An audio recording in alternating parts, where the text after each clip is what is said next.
Semua amal yang kita kerjakan itu adalah rezeki. Ada orang naik kereta, tiba-tiba hujan, hujan.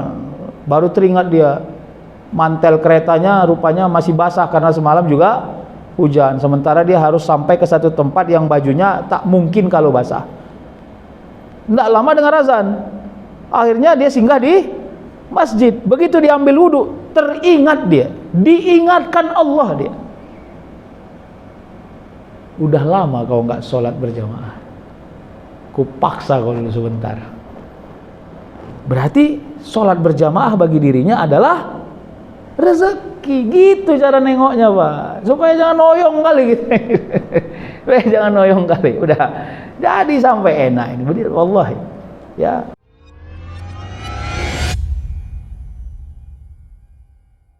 Bismillahirrahmanirrahim. Assalamualaikum warahmatullahi wabarakatuh. Hamdan wa syukran lillah, salatan wa salaman ala rasulillah la nabiyya ba'dah. Asyhadu an la ilaha illallah wa asyhadu anna muhammadan abduhu wa rasuluh. Allahumma salli ala muhammadin tibbil qulubi wa dawaiha wa afiyatil abdani wa shifaiha wa nuril absari wa diyaiha wa ala alihi wa sahbihi wa sallim. Hasbunallahu wa ni'mal wakil, ni'mal maula wa ni'man nasir, wala haula wala quwata illa billahil aliyil azim. Sebelum ta'lim, kita awali munajat kepada Allah Subhanahu wa taala. Tidak boleh kita berhenti berharap kepada Allah Subhanahu wa taala. Karena bila kita berhenti berharap kepada Allah, kesombongan akan mulai muncul. Makanya doa jangan dianggap sederhana, apalagi sepele, tidak boleh. Karena doa itu tidak akan merubah keadaan, tapi doa itu menguatkan sangka baik kepada Allah, sehingga imunitas kita, kekuatan kita sesuai dengan apa yang Allah takdirkan. Kira-kira gitu. Hajat kita yang pertama itu, kiranya dosa-dosa kita diampuni Allah Subhanahu wa taala. Karena itulah kemuliaan yang paling besar seorang mukmin. Kita ini tidak pandai memastikan apakah kita ini banyak amal. Entah yang selebor juga amal kita, nggak tahu juga awak, ya kan. Bisa dikerjakan tapi bocor keliling. Jadi satu-satunya jalan adalah mengurangi dosa dengan bertaubat kepada Allah Subhanahu wa taala. Yang kedua, doa kita kiranya hidup kita selalu dalam lindungan dan kemudahan Allah Subhanahu wa taala. Hidup dalam lindungan dan kemudahan Allah bukan berarti nggak ada masalah. Masalah pasti ada, tapi Allah beri aja jalan keluarnya. Jalan keluar itu belum tentu menyelesaikan masalah. Bisa jadi jalan keluar itu mendelay masalah, atau membuat masalah itu kelihatan tidak besar.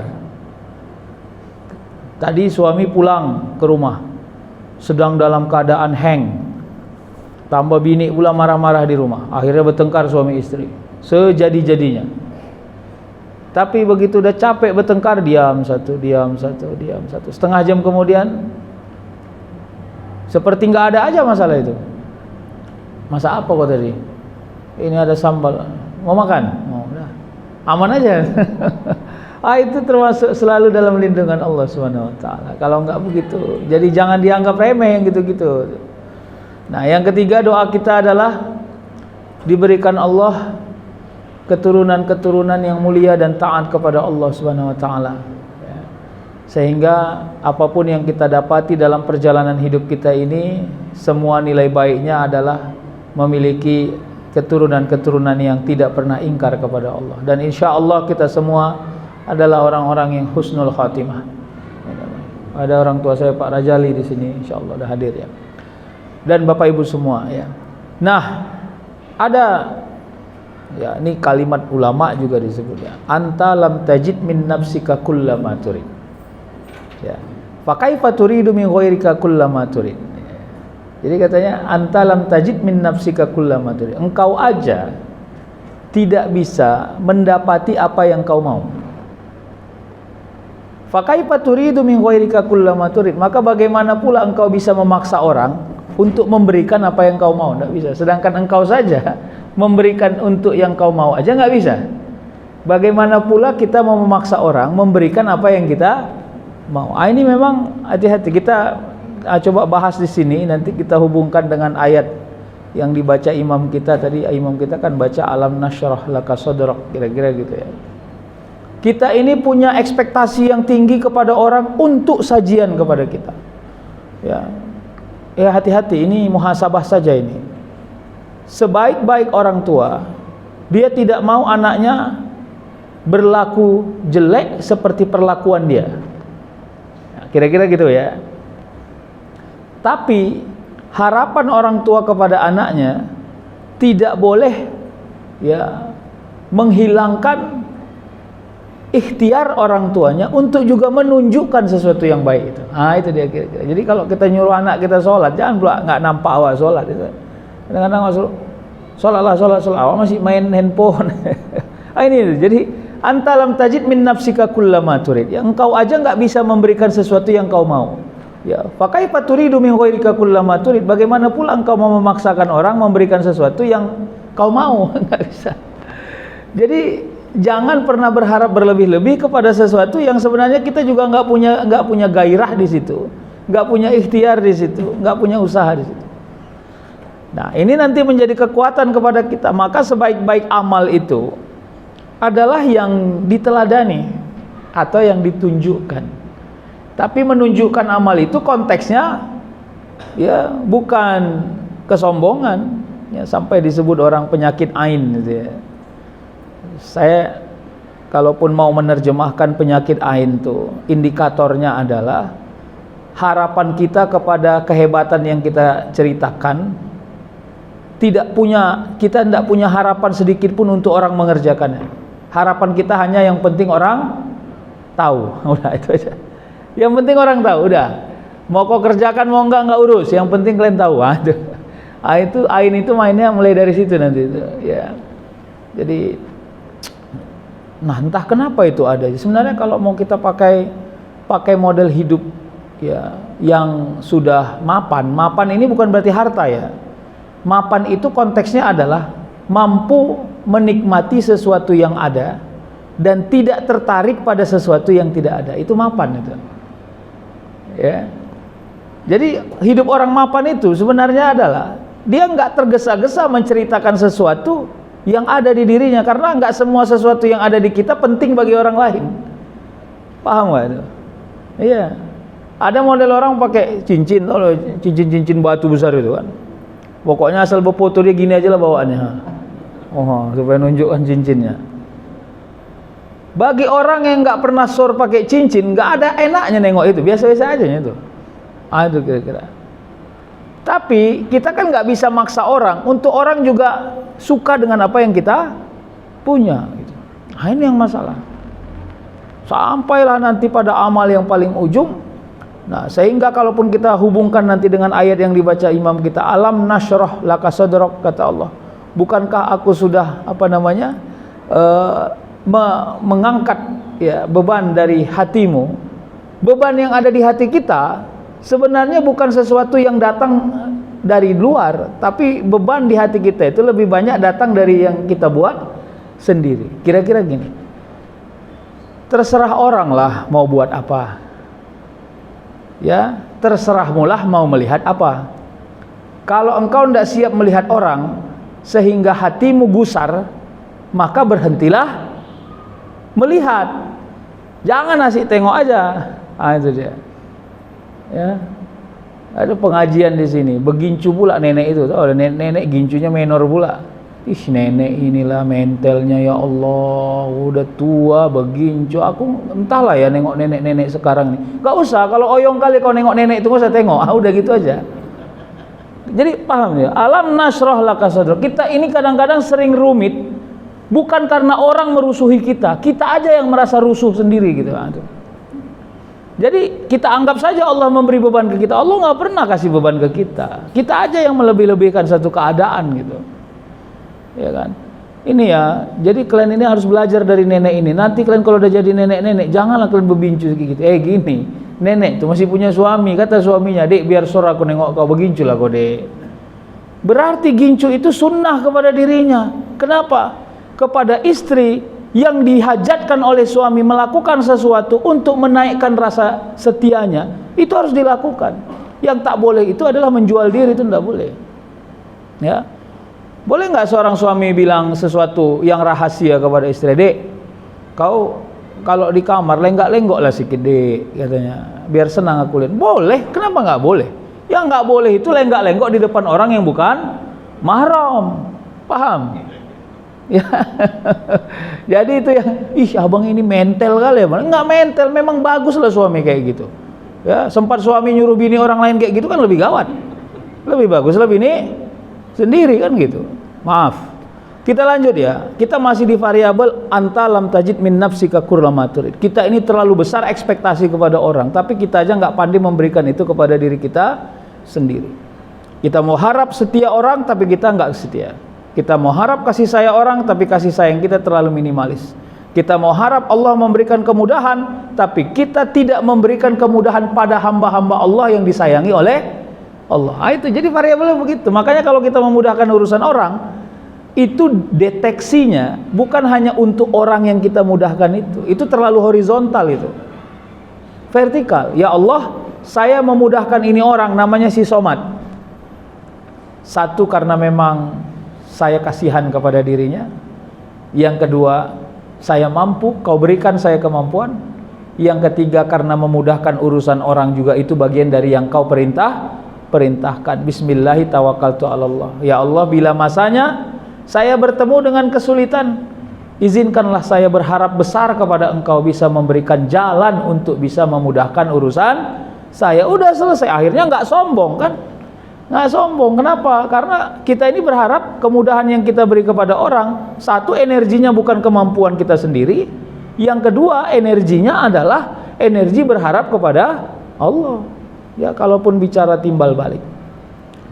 Jadi Bapak Ibu yang dirahmati Allah Subhanahu wa taala, apa yang mau kita kerjakan di bumi Allah ini? Nah, kalau kita bersentuhan dengan sesuatu yang mungkar, maka jadikan yang mungkar itu sebagai dua jalan. Satu, nasihat untuk dirimu. Dua, engkau menasehati untuk diri yang melakukan kemungkaran. Jadi ketika kita ketemu sama kemungkaran, memang nggak boleh diam, tapi nggak boleh juga terlalu aktif, seolah-olah awak pula lah yang mau menyelesaikan semua urusan di dunia ini. Enggak. Tapi kita ini harus pandai mengendalikan diri. Ya, misal kalau yang berbuat mungkar itu adalah orang yang bisa kita kuasai dirinya. Siapa itu orang yang kita kuasai dirinya? Anak kita, cucu kita, saudara kita, anak buah kita di kantor kalau kita berkantor, kira-kira gitu ya. Maka ini kan orang yang bisa kita kuasai. Maka bila dia melakukan satu kemungkaran, engkau tidak boleh diam. Karena diam akan melewati tanggung jawab menjadi da'i. Ud'u ila sabili rabbika bil hikmah wal mau'izah. Itu. Jadi bisa nggak konteksnya di situ? Jadi kalau seorang bos perhatian tentang sholat kepada karyawannya, itu adalah suplemen primer. Meskipun dianggap dia suplemen, tapi dia primer. Ya, udah sholat kan? Belum pak, masih sibuk kami masuk ke kardus ini. Sholat bentar, sholat. Ini keren tuh. Kenapa? Karena memang kita tidak boleh membiarkan orang menikmati keingkarannya. Jadi itu kan ada orang ingkar, ada orang menikmati keingkarannya. Itu kan udah dua hal yang berbeda. Jadi kalau orang ingkar, belum tentu dia menikmati keingkarannya. Pernah nggak ketemu sama orang gusar dia karena dia belum sholat? Aduh, kayak mana nih? Aku belum sholat asar nih, gimana nih? Kira-kira gitu. Ini masih orang yang levelnya diingkar. Tapi kalau sudah menikmati keingkaran, los aja gitu, los aja. Terus sampai guru saya bilang begini waktu di pesantren, katanya begini, kalau orang sudah hendak lagi terpikat hatinya pada keingkaran, kemungkaran, maka alat ujinya itu salah satunya adalah subuh, katanya.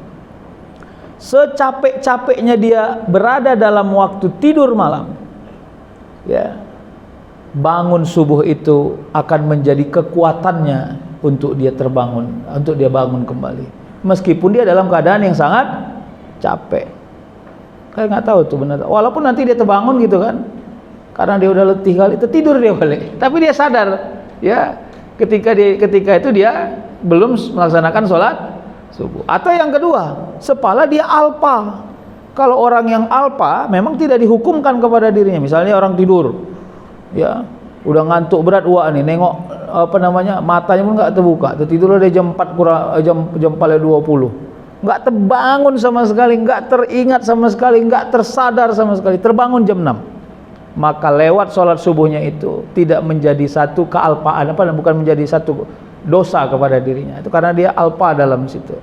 Nah, kalau dalam kitab disebut ada, kalau kita melihat pendekatan Hanafiyah boleh qada. Kalau Imam Syafi'i juga bilang kalau itu tidak disengajanya, memang sama sekali tidak ada kesengajaan. Karena ada orang modelnya sengajanya itu binniyah. Kayak mana tuh? Gini kira-kira. Aduh, capek kali aku hari ini, aduh berat kali aku rasa. Kayaknya berat aku sholat subuh besok. Udah diniatkan ya? Ya kan? Walaupun dia masih berusaha untuk sholat subuh. Itu sebenarnya nggak usah diakatkan itu hal-hal yang begitu-gitu tuh. Sama ibu-ibu ya. Saya sebenarnya bilang ibu-ibu karena ibu-ibu yang sering puasa, misalnya puasa Senin Kamis. Jadi besok hari Kamis, misalnya hari Kamis, hari Rabu dia bilang kayaknya besok aku nggak bisa puasa nih, mau rewang soalnya. Payah nih rewang ini, berat kali berasa ini. Padahal masih Rabu, nanti aja bu, udah rewang aja dulu ibu. Udah, nanti kalau udah oyong kali baru nggak puasa. Jadi jangan diniatkan sejak awal. Jadi fitrahnya, adabnya seseorang beramal itu, dia nggak pernah meniatkan amal itu berhenti padahal dalam kondisi dia masih mampu. Bahkan dalam bab niat disebutkan, orang yang fakir pun, yang tidak punya harta, dia itu tidak boleh berniat untuk tidak bersedekah, tidak boleh. Ustaz, cuman awak mau sedekah, duit aja pun nggak ada. Nggak begitu sebenarnya. Variabelnya dinaikkan sedikit. Ya Ustaz, tidak pernah saya lunturkan niat saya bersedekah, meskipun pada keadaannya saya sedang tidak memiliki harta. Bila suatu saat Allah memberi saya harta, saya akan meluaskan hati saya untuk bersedekah. Nah, itu yang paling menarik. Semua amal. Boleh nggak orang yang nggak punya harta tidak berniat haji? Nggak boleh. Itu hati-hati ya. Pernah kan waktu COVID itu diumumkan umur 65 ke atas tidak bisa haji itu, lalu habis itu ramai orang narik duit daftar haji. Menurut saya itu terlalu sembrono ya kalau saya ditanya ya. Tapi ya terserah. Kadang-kadang kan ada orang udah 2 kali haji, 3 kali haji, 4 kali haji, ya silahkan ya. Tapi kalau orang yang belum berangkat haji, gini dia, tidak ada kesempurnaan orang sampai pada satu tempat, apalagi ke Baitullah, kecuali dengan izin dan ridha Allah. Sehebat-hebatnya ikhtiar kita, kalau Allah tidak izinkan, tidak sampai. Dan kita harus percaya dengan kalimat ini. Kadang-kadang ginggingnya kita ini membuat kalimat-kalimat seperti ini nggak tertarik bagi kita, sehingga kita itu lemes. Tahu lemes itu? Lemes itu gini, menyepelekan satu keadaan tuh. Itu kan pandai-pandai ustaz aja gitu. Lemes. Oh enggak, berapa banyak orang itu ya sampai dia ke sana, tiba-tiba dibuat Allah sesak napas, meninggal juga ada 2 hari baru di Madinah. Maaf ya, ini bukan menceritakan tabiat orang ya. Kalau udah sampai ajalnya selesai memang. Tapi saya mau katakan ada juga orang yang paling rumit. Nengok dirinya aja rumit, apalagi dia sendiri gitu. Tapi alhamdulillah dia daftar haji. Berapa banyak setiap tahun ada berita tukang singkong naik haji, tukang cabai naik haji, tukang bubur naik haji. Kalau kita bangun indikator miskin di dalamnya, sebenarnya miskin itu menjadi mindset. Banyak orang yang keadaan hartanya tidak sebanyak harta orang lain, tapi alhamdulillah Allah kasih rezekinya, dia tidak punya mindset sebagai orang miskin. Akhirnya dia kaya, berapa banyak dia untung. Jadi atau berapa lama lah Atuk nabung uang haji ini Atuk nabung 20 tahun. Nah, bayangkan itu nggak masuk akal kan? Kenapa? Karena mindsetnya tidak mindset miskin. Kalau mindsetnya mindset miskin, maka semua kebutuhan dunia akan mengintervensi perjalanan hidupnya. Saya ulangi ya, semua kebutuhan dunia akan mengintervensi perjalanan hidupnya. Jadi orang pernah nanya gini, Ustadz, saya ini alhamdulillah memang sudah beberapa kali lah umroh. Jadi tahun ini ada niat kami ke Turki, ya. Tapi bingung Ustadz, kalau ke Turki kami mau jalan lagi ke beberapa negara lain, akhirnya nggak umroh. Menurut Ustadz mana lebih bagus, saya ke Turki atau umroh? Nggak mau saya jawab itu. Itu jawab gilanya itu pertanyaan itu menurut saya. Kalau kau mau ke Turki, bandingannya jangan umroh, bandingannya ke Singapura, bandingannya ke Iran, itu baru. Begitu saya jawab, karena gini Bu, Ibu kan udah sering kali umroh, ya udahlah nggak apa-apa. Itu bisa sesat lisan saya. Anda ke Turki ketemu Ka'bah nggak? Ketemu nggak? Kalau umroh ketemu Ka'bah nggak? Mana berani saya jawab itu. Nggak berani saya. Jadi jangan jebak-jebak. Nggak boleh. Ya kalau Anda mau ke Turki jangan bandingkan sama umrah, udah gitu aja. Mau ke Turki aja udah. Nanti ada rezeki Anda umroh gitu. Jadi jangan menurut Ustadz mana lebih bagus, kan berat awak menjawabnya itu. Ya. Disuruhnya lo bertanggung jawab nanti diomil hisab atas pertanyaan dia, itu kan bahaya itu, Pak. Jadi kenapa kau memilih ke Turki? Karena Ustadz Sukri itu dijawabnya. Kalau enggak mana awak juga. Jadi kan berat, Pak. Saya mau ajak gini, kita kalau mau menikmati hidup kita silahkan. Tapi tolong jangan bentur-benturkan dengan ketaatan kita kepada Allah. Wallahi kita jahil di situ. Setan itu merusak kita. Ya. Ustadz, mana lebih bagus menurut Ustadz? Ya. Saya sholat tahajud atau puasa Senin Kamis. Saya juga malas jawab itu. Gini lah Bu, jangan noyong kali Bu. Kalau ibu masih fokus tahajud udah. Jadi jangan dibentur-benturkan tahajud dengan puasa Senin Kamis. Itu dia. Jangan biasakan sama ini kayak apa ini? Kayak kurban. Ini hampir tiap tahun saya dapat pertanyaan. Menurut Ustadz mana lebih bagus? Berkurban atau bersedekah? Ayo, saya mau jawab. Dibilangnya pula berkurban konsumtif Ustadz, cuma potong daging dikasih sama orang. Ya kan? Apalagi orang yang makan pun kolesterol Ustadz. Ya. Kalau sedekah bisa dinikmati loh Ustadz sama orang-orang miskin Ustadz. Menurut Ustadz gimana? Ayo, apa jawabannya? Ya udah, jangan Anda benturkan sedekah dengan kurban, nggak boleh itu. Nanti akan punya frame kita. Ya, lebih hebat kurban dibanding sedekah, atau lebih baik sedekah dibanding kurban. Akhirnya kita buat peta kompli di situ. Ya, kasihan sekali aku nengok orang ini, dia hanya pandai bersedekah, nggak pandai berkurban. Akhirnya semua masyarakat berbentur. Enggak, Anda yang berkurban jangan tinggalkan sedekah. Anda yang bersedekah tidak boleh melepas niat untuk, karena dua-duanya bagian yang diperintahkan. Jadi jangan dibentur-benturkan. Itu aja maksud saya. Nggak ada yang menurut saya jelimet di situ. Cuman kita ini terprovokasi aja dengan yang seperti itu ya. Bapak Ibu yang dirahmati Allah. Ada lagi yang nanya gini, Ustadz, saya mau beli baju untuk istri saya, tapi saya juga mau beli untuk ibu saya. Uangnya nggak cukup. Menurut Ustadz apa yang dilakukan? Nah ini lagi kan. Nah, ujung-ujungnya awak juga yang bertanggung jawab nih kalau apapun jawabannya kan gitu. Jawabannya begini. Kalau kau ingin membeli baju kepada dua orang yang kau cintai, hampir sama model cintanya dengan ritme yang berbeda. Ibu kau cintai sebagai wanita yang melahirkanmu. Istri kau cintai sebagai perempuan yang melahirkan anakmu. Sama kan cintanya, dengan ritme yang berbeda, kira-kira kan begitu. Maka jangan bentur-benturkan kedua-duanya. Kadang-kadang mulut kita juga yang meleak-leak.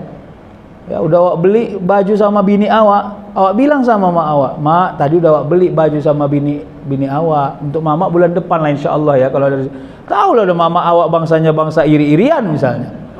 Ya kan? Gitu kok sekarang ya. Udah berat lah. Hampir jadilah maling kundang kedua.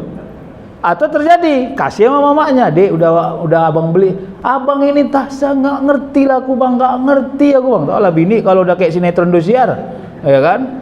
Pokoknya masalah satu bisa jadi 18.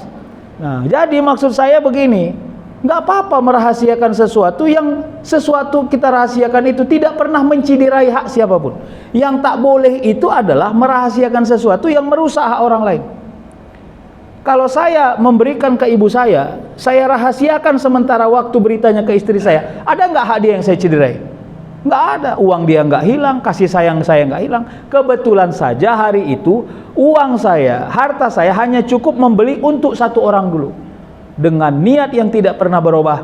Pada waktunya saya punya harta lagi, saya beri kepada istri saya atau kepada ibu saya. Jadi kalau ditanya mana duluan ibu atau istri, saya juga nggak mau terjebak dengan itu. Ya, kalau ditanya memang nggak usahlah dibentur-benturkan dua-dua itu. Untuk apa dibentur-benturkan? Karena berbeda model kita mencintai kedua-duanya. Sampai nanti pertanyaannya, "Ustadz, apa hukumnya seorang anak memberikan diam-diam kepada emaknya uang?" Gini, buat dia nggak diam-diam. Kenapa dia diam-diam? Ya, karena dia oyong kali nengok kau. Makanya dia diam-diam. Coba engkau buka hatimu, "Bang, mamamu itu juga mamaku. Di tapak kakinya juga ada surga yang sama kita harapkan. Bismillahirrahmanirrahim. Bang, sama kita mencintai emakmu dan emakku, Bang. Hari ini emakmu butuh bantuan, aku redo, Bang. Jangan kau rahasiakan apapun berita yang kau bantu, mudahkan urusan ibu kita, Bang. Kira-kira kan begitu. Tapi karena kita asih intervensi aja, mau tak mau akhirnya pasangan kita menyembunyikan berita gitu. Jadi saya bilang keberkahan rezeki akan hilang gini, Pak. Keberkahan rezeki itu bukan hanya tentang jumlah, tapi tentang akses. Gini, beli teh manis dingin. Berapa harga teh manis dingin? Goceng ke 7.000 lah ya, dami-dami lah itu ya. Ya. Ditaruh teh manis dingin ini. Udah, duduk kawan-kawan awak di sini. Awak minum sedikit, terus awak pergi, awak bilang sama dia, aku nggak habiskan lah ya. Mau kawan awak nih minum itu, berarti harga 7.000 bermanfaat kepada banyak orang. Ingat itu. Belum tentu uang 7.000 kita bisa menyenangkan banyak orang. Jadi saya kira harus dilihat itunya. Nah, kalau tidak variabelnya tauhid, maka kita akan suntuk memang. Cobalah Bang bayangkan, Bang, 1/3, 2/3 hidup kita habiskan hanya untuk membiayai orang lain, Bang. Sedih kali aku, Bang. Nggak usah sedih. Kenapa nggak usah sedih? Begini, kalau variabelnya tauhid, kau harus paham. Gini ya, ini saya dudukkan ini. Jangan marah. Tidak mungkin seseorang mengambil rezeki yang bukan miliknya. Dah, pelan-pelan ini. Sehebat-hebatnya kau menyembunyikan hartamu, kalau itu bukan rezekimu, pasti akan ada jalannya didapati oleh orang yang memilikinya. Makanya variabelnya harus ada tauhid. Kalau nggak ada tauhid, capek kita menjalani hidup ini. Oke, maka untuk mendamaikan hati kita pada bantuan yang kita beri kepada orang-orang yang kita udah mumet nengok mukanya, masuklah ke variabel tauhid itu supaya lebih tenang hati kita. Kalau ditanya ikhlas nggak ikhlas, nengok mukanya aja udah nggak ikhlas awak. Asik dia aja yang nampak mukanya seminggu sekali. Apa nggak oyong awak nengoknya? Paham ya, Pak? Atau yang kedua, boleh nggak pakai logika matematik untuk membuat hati kita jauh lebih damai pada sesuatu yang kita lakukan kepada orang? Silakan. Misalnya begini, ya Allah, saya khawatir dengan kesehatan saya di masa tua. Saya tidak tahu apakah kau beri saya kesehatan, tapi saya berikhtiar menjadi orang sehat karena kepada semua mukallaf harus berikhtiar mendapati umur yang panjang melalui sehat. Saya berikhtiar untuk itu. Hari ini saya bersedekah kepada seseorang yang saya belum sempurna ridhonya, ikhlasnya belum sempurna saya kepada orang, tapi berikanlah saya kekuatan ikhtiar untuk menyempurnakannya. Kalaulah boleh saya berharap dengan sedekah yang saya belum ikhlas ini, berikanlah saya kesehatan di masa tua saya. Nggak apa-apa, pakai gitu, nggak ada masalah. Tapi jangan kreak ngomongnya, ya kan? Aku jujur aja nih, Allah, ini aku kasih sama dia, aku pening nengok dia, nggak kau kasih aku sehat, awas kau ya. Ah, itu namanya kreak, itu nggak boleh kayak gitu. Kadang-kadang kita ini muncul kreak-kreak kita dalam doa. Siapa tuh orang yang kreak dalam doa? Memantaskan amal dan meruntuhkan kekuasaan Allah dalam pengendali takdir, ya. Ya Allah ya Tuhanku. Makanya kalau ingin menyebut apakah kita boleh berwasilah kepada amal, ya, atas semua amal kita minta kepada, silahkan, tapi untuk menjaminkan nggak boleh. Menjaminkan tahu, ya Allah ya Tuhanku, asbab daripada duha yang saya lakukan selama 2 tahun ini, kabulkanlah yang ini. Takut juga awak dengarnya, ya kan, ngeri kali ya. Makanya harus runtuh sih. Ya Allah ya Tuhanku, saya bersyukur sekali kau beri rezeki selama 2 tahun ini tidak pernah meninggalkan sholat duha. Itu adalah rezeki bagi saya. Jika boleh saya berwasilah kepada amal saya yang saya kerjakan itu, kabulkanlah ya Allah urusan saya yang ini atas ketundukan dan kerendahan saya di hadapan Engkau ya Allah. Udah landing kan? Ini yang nggak landing itu gitu. Kita ini merasa pantas kepada amal, lalu kita ingin tukar guling sama Tuhan. Ya, seolah-olah kita ingin bilang begini, kalau nggak kau kasih juga nih ya Allah, ku berhentikan ini amal ini. Ya kalau berhentikan, berhentilah, napas kau pun ku berhentikan nanti biar tahu, kira-kira gitu. Paham ya? Tapi kan saya kira kita udah selesai itu urusan itu udah selesai. Makanya mari pelan-pelan kita mengurangi akal matematik untuk mengukur kebaikan. Saya kan udah bolak-balik bilang, dan itu nasihat untuk diri saya sendiri juga. Ya, semua amal yang kita kerjakan itu adalah rezeki. Semua amal yang kita kerjakan itu adalah rezeki. Ada orang naik kereta, tiba-tiba hujan, hujan. Baru teringat dia, mantel keretanya rupanya masih basah karena semalam juga hujan. Sementara dia harus sampai ke satu tempat yang bajunya tak mungkin kalau basah. Tidak lama dengar azan. Akhirnya dia singgah di masjid. Begitu diambil wudhu, teringat dia, diingatkan Allah dia. Udah lama kau nggak sholat berjamaah, kupaksa kau dulu sebentar. Berarti sholat berjamaah bagi dirinya adalah rezeki. Gitu cara nengoknya, Pak, supaya jangan noyong kali gitu. Jangan noyong kali. Udah jadi sampai enak ini, bener wallahi. Ya, nabung, sedekah.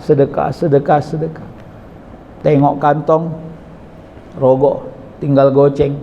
Tengok samping tinggal goceng. Pas 10.000, perut lapar. Tadi udah mau beli ayam penyet, mana ada ayam penyet 10.000 ya kan? Awak lah dipenyetkan tukang ayam penyet tuh, ya kan? Karena uang udah nggak cukup beli ayam penyet, jadinya teringat makan nasi padang pakai telur. Apa rezekinya hari itu? Karena kau tadi bersedekah, ndak berhitung kau dengan uang yang sedikit di kantongmu. Saking gembiranya kau bersedekah, aku cukupkan sisa harta di kantongmu untuk mencukupkan seleramu tanpa merusak satupun yang kau hajatkan dalam perjalanan hidup. Udah selesai. Jadi begitu kita beli, dibuat Allah tukang jualan nasi padangnya ramah pula, ya kan? Bang, kayak telur bulat. Banyakkan kuahnya sikit. Oh ya, rendang mau. Oh. Sur deh kan, mak paten kali waknya. Enak gak, Pak? Waduh, berapa banyak Allah selamatkan hidup kita yang kayak gitu. Jangan macam-macam lah dalam hidup ini, biasa-biasa aja lah. Ya. Kenapa? Karena 2/3 perjalanan hidup kita, di dalamnya ada izin Allah, di dalamnya ada ridha Allah, di dalamnya ada kemudahan Allah. Wasilahnya adalah semua manusia yang kita lewati, kita dapati. Boleh saja mereka melihat kita kasihan. Ya udah memang jelek kian muka awak kan, kasihan dia nengok awak ya kan. Jadi kasihannya orang lalu dia menolong kita, itu tanda Allah menolong kita. Jadi jangan merasa sedih kali dengan wajah yang dikasihani orang. Itu kadang-kadang rezeki juga itu, Pak. Makanya coba jelek-jelekkan wajah Bapak sedikit. Kenapa? Karena kadang-kadang dengan cara orang mengasihani kita, jalan orang menolong kita besar, dan wasilah orang-orang yang ingin menolong kita menjadi datang atau dapat, sehingga Allah menolong kita dengan jalan wasilah orang lain. Nah, sedikit lagi ya, maka Bapak Ibu, saya mau ajak kita, kenapa dalam ayat itu fa inna ma'al usri yusra, fa inna ma'al usri yusra ya. Jadi usri dan yusra kalau pakai pendekatan filsafat atau semantik, berat itu ya, sesuatu yang sulit itu konteksnya adalah kemampuan kita. Selama kita mampu, maka semua tidak akan sulit. Pak, bayar SPP, harganya SPP-nya per bulan, SPP anak per bulan 25.000, itu berat atau ringan? Ya Bu, kalau ada 25.000 SPP anak kita sekolah, itu berat atau ringan? Ringan bagi orang yang duitnya banyak. Bagi orang yang duitnya 20.000, oyong lah dia. Itu dia. Paham itu? Fa inna ma'al usri. Jadi makanya bukan keadaannya yang mau kita minta kepada Allah untuk dirubah, tapi kemampuan kita untuk menapaki keadaan itulah yang disebut sebagai yusra. Itu kalau bicara pakai variabel filsafat. Makanya kalau Anda mengenal angka 5 sebagai rezeki, maka Anda nggak akan berhasil melihat 4, 3, 2, 1, 0 sebagai rezeki. Paham? Ya. Ada seorang anak pergi ke sekolah ujian, nauzubillah, nilainya jelek, ranking 2 terakhir di kelas. Ya, begitu anaknya pulang, merepet mamanya. Sakit hati mama. Asal mama datang ke sekolah, Bukan kayak mama-mama lain nunggu anaknya ranking 1, ranking 2. Mama deg-deg ser, kau lulus atau enggak kelas 6. Sedih kali hati mama. Oke, selesai mak. Mama mau gimana? Ini kita evaluasi logika berpikir ya, supaya menarik. Evaluasi itu wajib. Intervensi nggak boleh. Oke, gini mak. Mama maunya gimana? Paling nggak kau ranking tengah lah nah. Oke, ranking tengah itu kita buat grade-nya. Grade berapa? Grade 7. Grade 6-nya apa? Grade 6-nya ikut ujian. Grade 5-nya apa? Kenapa bisa ikut ujian? Berarti sehat. Bagaimana anaknya mau ikut ujian kalau sakit? Benar toh? Grade 5. Grade 4-nya apa? Meskipun tidak semua didapat, masih ada soal yang dijawab, berarti masih lurus logika, masuk grade 4. Grade 3-nya apa? Meskipun dia tidak sempurna jawabannya seperti anak-anak pintar lainnya, alhamdulillah dia masih mengikuti ujian dengan sempurna, tidak terlambat. Grade 2-nya apa? Grade 1 dinilai. Jadi kalau kita melihat anak kita belum sampai di grade 7, tapi dia sudah melewati 6, 5, 4, 3, 2, dan tolong jangan hindari ini sebagai bagian dari kesyukuran. Paham ya Pak? Berapa banyak anak-anak kita begitu mau ujian, demam dia Pak. Akhirnya nggak jadi ujian. Padahal anaknya pintar kali, belum ada soal udah pandai jawab, saking pintarnya. Maaf. Ya, kegagalan kita bersyukur adalah mengakumulasi semua yang Allah mudahkan. Kenapa? Karena kita terlalu diintervensi pada satu kefokusan. Apa fokusmu? Punya duit 1 miliar. Selama saya belum punya duit 1 miliar, saya anggap saya belum berhasil. Padahal duit dia udah 999.099.900 perak. Paham ya? Jadi udah hati-hati Pak. Alhamdulillah. Sampai nanti ke ujung, salah satu rezeki rahasia yang Allah beri kepada kita dan harus kita syukuri adalah kita tidak diberi Allah banyak masalah yang membuat kita kehilangan keimanan. Paham ya? Kalau masalah yang datang ke ibu-ibu membuat ibu merepet aja, udah bagus itu.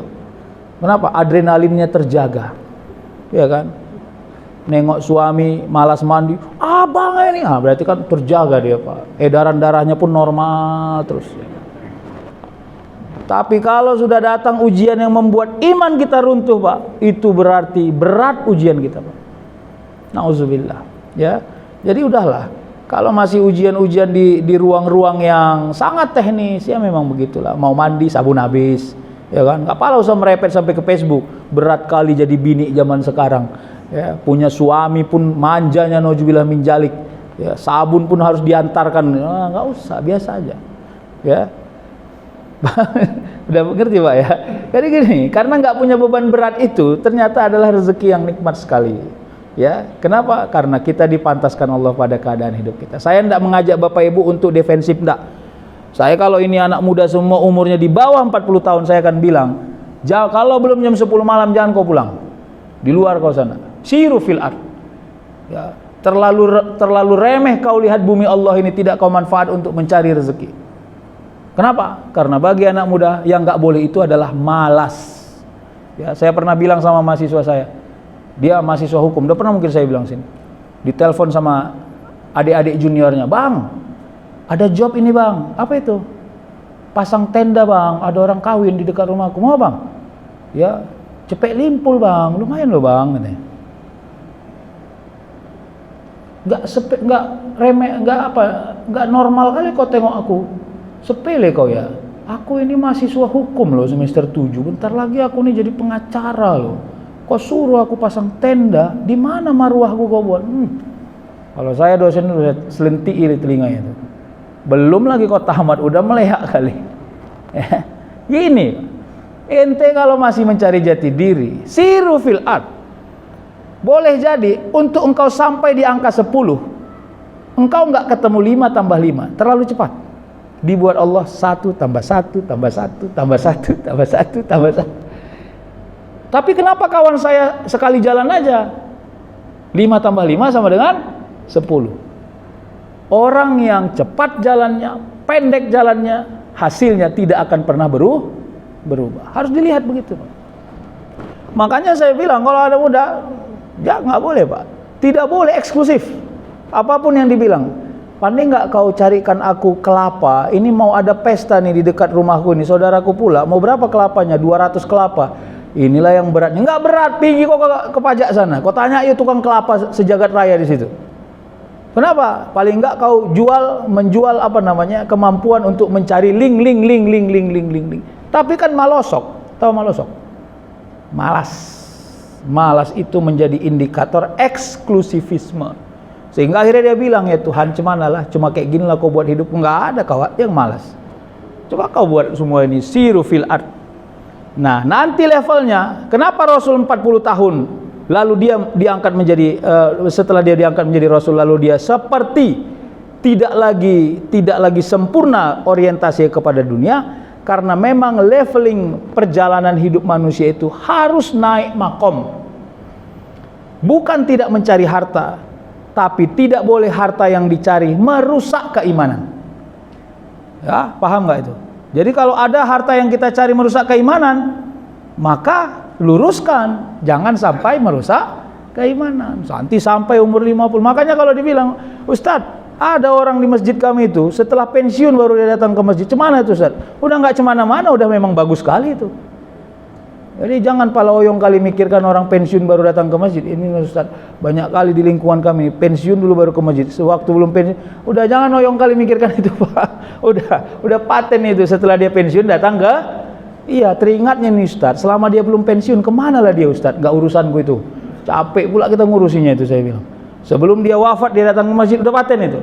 Tapi mendakwahkan orang untuk tetap datang ke masjid, itu menjadi dakwah yang gak boleh hilang, benar. Tapi mengintervensi orang nggak boleh, gitu kira-kira ya.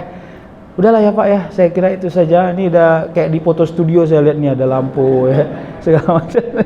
Ya ini bagian dari apa, ikhtiar ya. Semoga Allah mudahkan urusan kita semua. Saling doa mendoakan kita ya, sehat dalam lindungan Allah Subhanahu Wa Taala. Dan insya Allah amal kita ini adalah amal yang diterima Allah Subhanahu Wa Taala. Na'udzubillahi minasyaitonir rajim. Bismillahirrahmanirrahim. Alhamdulillahi rabbil alamin, wassalatu wassalamu ala asyrafil anbiya'i wal mursalin wa ala alihi wa sahbihi ajma'in. Rabbana zalamna anfusana wa illam taghfir lana wa tarhamna lanakunanna minal khasirin. Ighfir lana dzunubana wa liwalidayna warhamhuma kama rabbayana shaghira. لجميع المؤمنين والمؤمنات والمسلمين والمسلمات الأحياء منهم والأموات برحمتك يا أرحم الراحمين. اللهم أجرنا وأهلنا من النار. اللهم أجرنا وأهلنا من النار. اللهم أجرنا وأهلنا من النار يا أرحم الراحمين. ربنا آتنا في الدنيا حسنة وفي الآخرة حسنة وقنا عذاب النار. سبحان ربك رب العزة عما يصفون وسلام على المرسلين والحمد لله رب العالمين. تقبل الله منكم.